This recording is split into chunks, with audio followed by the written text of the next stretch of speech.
Last night was the saddest moment in sports history. Jake Paul won his fight against Ben Askren.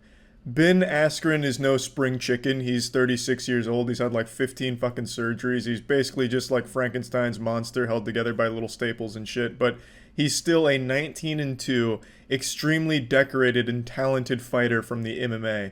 And Jake Paul is a YouTuber. While Ben Askren was making a living beating ass in the MMA, Jake Paul was making a living kissing ass on the Disney Channel. And somehow, Jake absolutely blasted Ben. It wasn't even close. The entire fucking fight fits into a Twitter gif. It was like a 40-second fight and a TKO to win it in the first round. I just genuinely can't believe it. Until a couple years ago, the only thing Jake Paul ever fought was to get out of his brother's shadow. And now all of a sudden he's beating a professional fighter?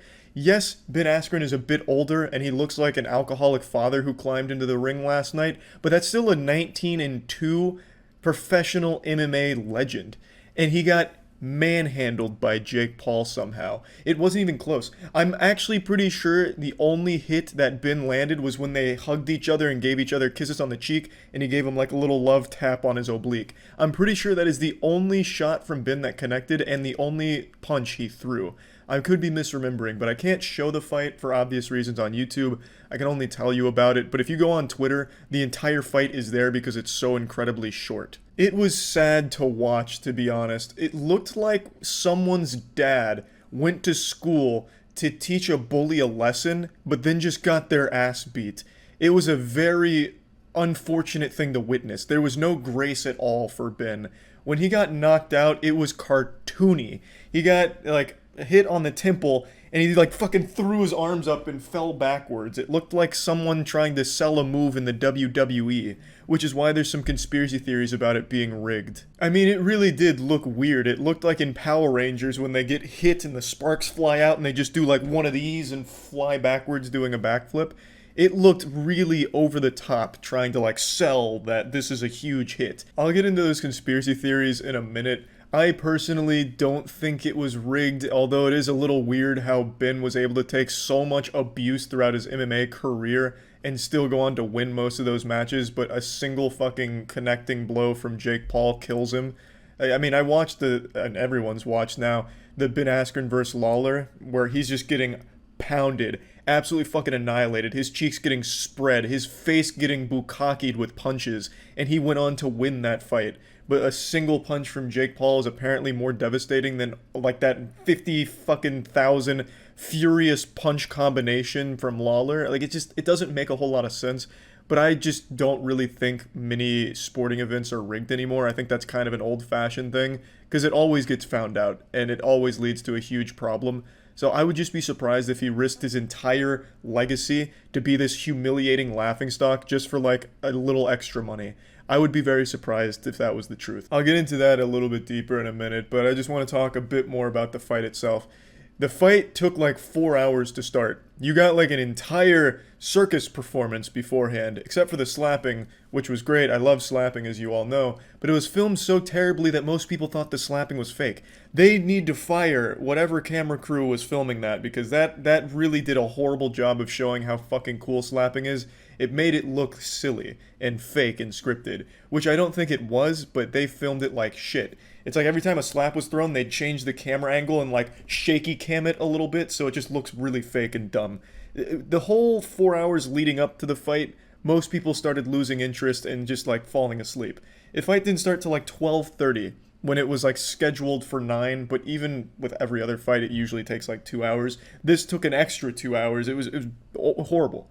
I didn't pay for it. Luckily, I would have felt like I was scammed if I did. I just got the highlights from chat because I was streaming at the time, so they were keeping me updated, and then I just look on Twitter to see what was going on. And then once the fight happened, I took a piss, and by the time I was done with my piss, the entire fucking fight was over. Victory by TKO in the first round for Jake Paul was probably the last thing I would have expected with this fight.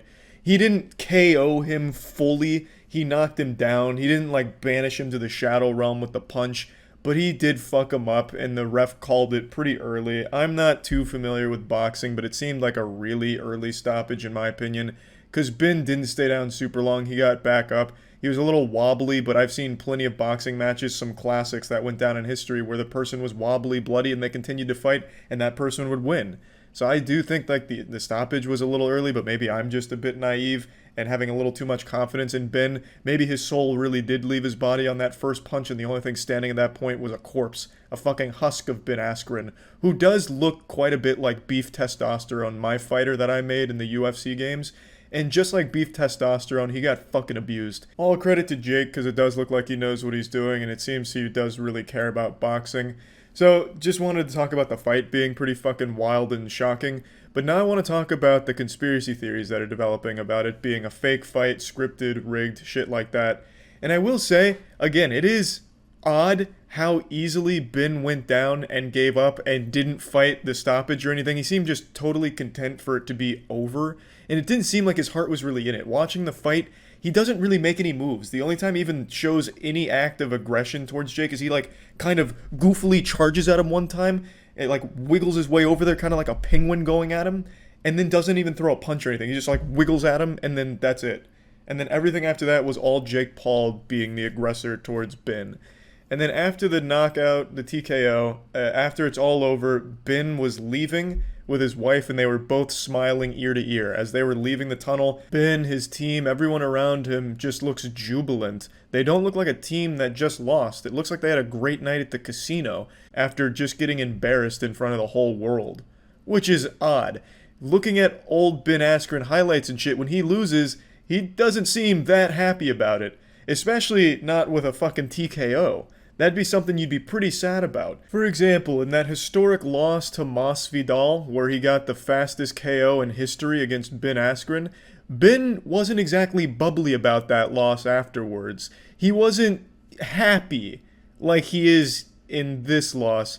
And the loss against Masvidal, I don't think is nearly as embarrassing as this one. Though it is still embarrassing because it is now the record for the fastest UFC KO in history. And now this is the most embarrassing loss in fucking sports history, so Ben is holding two very prestigious titles. He wasn't happy when Masvidal kneed him in the face and fucking blasted his consciousness to a different plane, but he is happy here for some reason. He's smiling, leaving, like he just went downstairs on Christmas morning and saw that new bike he always wanted. It's a very different response to an even more embarrassing loss.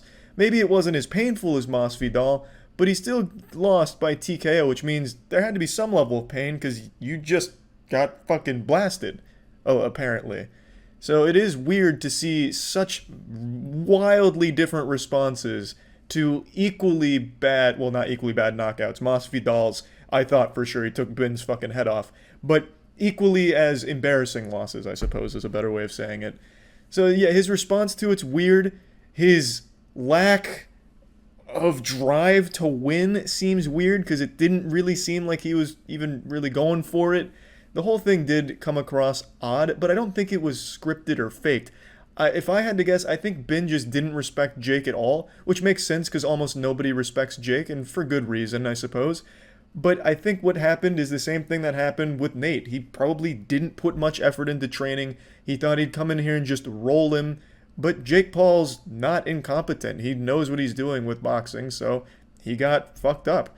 That would be my guess, because I really just don't think throwing matches like this is super common, especially not when his entire legacy is now going to be the butt of all sports jokes. I just find that unlikely. Ben has a lot of accomplishments under his belt, and now none of them will ever be talked about again. He will always be remembered as the guy that lost to a YouTuber.